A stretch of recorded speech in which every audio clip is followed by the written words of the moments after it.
Of course, that tweet with Rockets GM Daryl Morey gave. Adam Silver revealing new details at the Time 100 Health Summit today about what happened behind the scenes. Here's what Adam Silver said, quote, "We made clear that we were being asked to fire him, Daryl, by the Chinese government, by the parties we dealt with, government and business. We said there's no chance that's happening. There's no chance we'll even discipline him."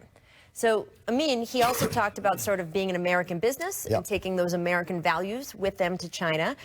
I think that it's something that they got some backlash over their initial statement. There were two statements at a press conference, so there was a lot there. They did get some backlash back here at home. And this is Adam's strongest comments yet of saying, hey, freedom of speech.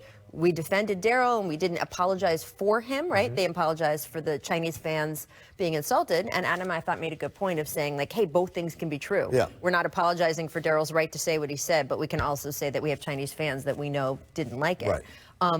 And he's pointing out, like, hey, as I said, we took those American business values over with us to China. Is that enough? What do you think of his comments? Yeah, I thought it was remarkably transparent. I mean, he said legitimately they wanted him fired, and we said no. He could have just said they weren't happy or kind of danced around it, but he made it very clear. I thought that was very important. At the same time, it's still complicated because we operate in a league where guys get fired all the time, especially if the team can't get over the hump. So does this mean Daryl Morey can never get fired now? Because if he gets fired for, well, I'm just saying, if he gets fired for the job the Rockets have done, people are automatically going to fall back on, oh, you know why he really got fired. And so it just makes it a really uncomfortable situation. I guess what I'm trying to say is it's complicated, man. I know everyone wants this to be not complicated, but the moment we're talking about our business and how it's run, that makes everything in this situation very complicated. Kendrick, do you like that he came out and said, hey, they wanted him fired? We said no, that he was that transparent? Listen, I love Adam Silver. I think we have the best commissioner in sports. You look at his background for us when he first took the job. The players love him. The coaches love him. The GM love him. I love him. I love the way Adam Silver handles situations. He always have our back. It's a lot different from when David Stern was in office. He was a lot firm. As you look, when Adam Silver took over, just look at different things that changed. The dress code, he let players be themselves. It wasn't no more. Well, the Donald Sterling thing, right? Yeah, having to be suit and tie. He take action, and he always take up, and to me, he always take the high road and choose the right path. So I applaud Adam Silver for what he said. Look, I think you're right. This is an issue that is going to be following the league around, and it should, because it is complicated, and that's okay. So I think this is a league that has shown it can grapple with complicated issues, and we will watch them continue to do that. But I like what he said today because, again, transparency.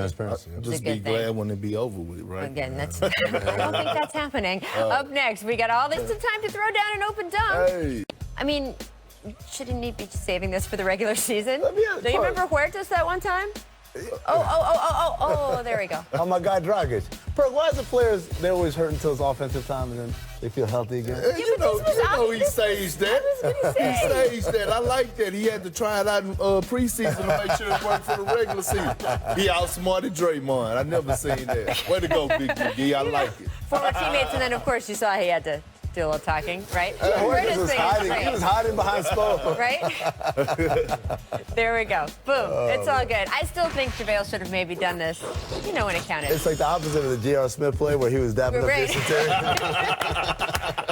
Welcome to The Jump. I'm Rachel Nichols alongside our front office insider, Amin Al-Hassan, and his mangled hand, and also our NBA champion, Team All-Back Alley, Mr. Kendrick Perkins. I'm always so thrilled when you're here. Our Warriors insider, Nick Friedel, is going to be joining us later. He's going to break down the defensive struggles, which we saw from the Warriors last night.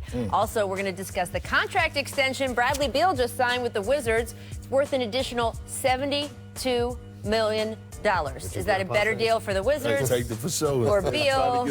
We'll discuss, but anytime it's $72 million, that's a lot of money.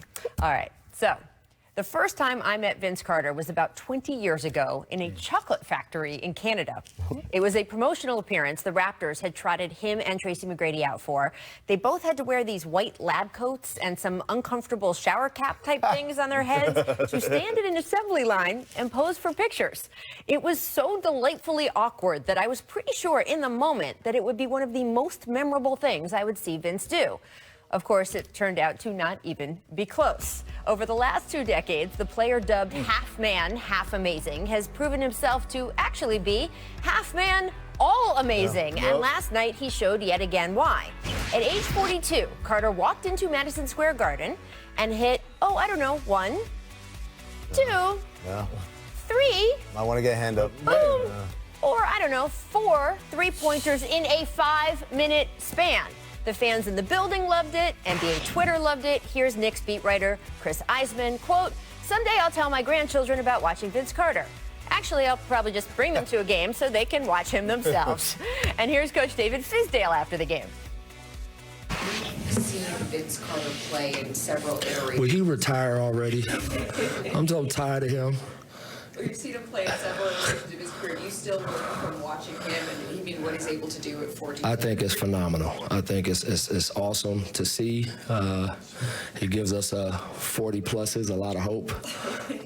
Obviously, I have a ton of respect for Vince. I had him in Memphis and got to spend a lot of time with him. He's a perennial professional. Those guys are lucky to have him on that team. I love Coach Fizz, but I'm always amused when I hear anyone say Vince gives old guys hope.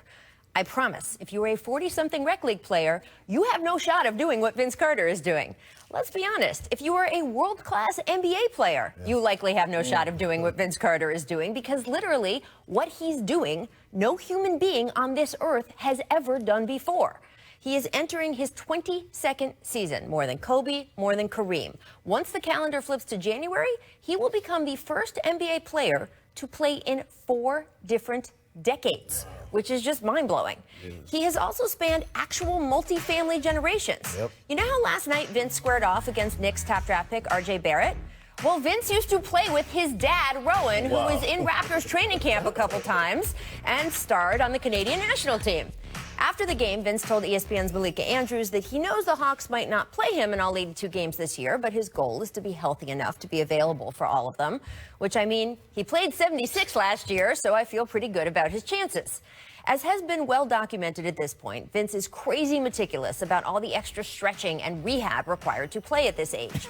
On game days, the team's early bus is way too late for him. He takes his own car to the arena so he can get all his pregame work in. But honestly, that's just the mechanics. The truth is, Vince is able to do what he's doing right now because, well, number one, as we saw during the 2000 dunk contest, he possesses an athleticism well beyond nearly any player we have ever seen. This is a man who showed us back then he could actually briefly fly. And oh, by the way, he's still doing 360s and windmill dunks in his 40s. So yeah, it makes sense that of everyone in Vince's draft class, which by the way included both Ty Lue and Nets GM Sean Marks, it's Vince that's still hooping. And then the second reason he's still doing all of this, he's made choices over the past 5 years based on what he actually wanted from this late state in his career, which was to regularly still play basketball instead of being a decoration at the end of someone's bench. That means instead of making those get-me-a-ring championship hopeful free agent choices, Vince has favored young, rebuilding teams that have room to give him minutes. It's the opposite of the approach, say, Carmelo Anthony took in his last 2 stops. And for Vince and the teams he's played for, it's been rewarded tenfold. Now, Vince has said this is his last season. And even though he's told us that here on the jump for, a few years in a row now, this time I actually believe him. He knows that means he'll get some rocking chair type farewell tour moments at arenas around the league. But honestly, what he wants is the kind of ceremony he got last night. Something spontaneous and pure, and as all the way amazing as Vince himself. So, Kendrick, we want to see Vince Carter playing in the playoffs this year, right? Absolutely. That is what we want. Absolutely. So how close is this Hawks team to getting him there? How good can they be? They could be good. Look, the future is bright for this Atlanta Hawks team. You're looking at their team. They're stacked up at the wing and guard position, which I think is great for them because they're able to play small ball, which complements Trae Young and Collins. You're looking at this young core that they're building along with the veteran guys like Vince Carter and Evan Turner that's able to control the locker room. And when they go small with the new guys that they got with Cam Reddish and the Hunter kid that's been very impressive this preseason, I think the sky's the limit for the Hawks, and I think they make the playoffs this year. My thing is when they hit adversity a little bit throughout the season or whatever, or they go come together and willpower and you know, be able to get through it mentally. You know, that's my whole concern. But obviously, those ages. I know, and obviously they're well coached by Coach Lloyd. So I love the direction that they're going in, and I do think that the Hawks make the playoffs this year. Look at that. All right, so he says yes.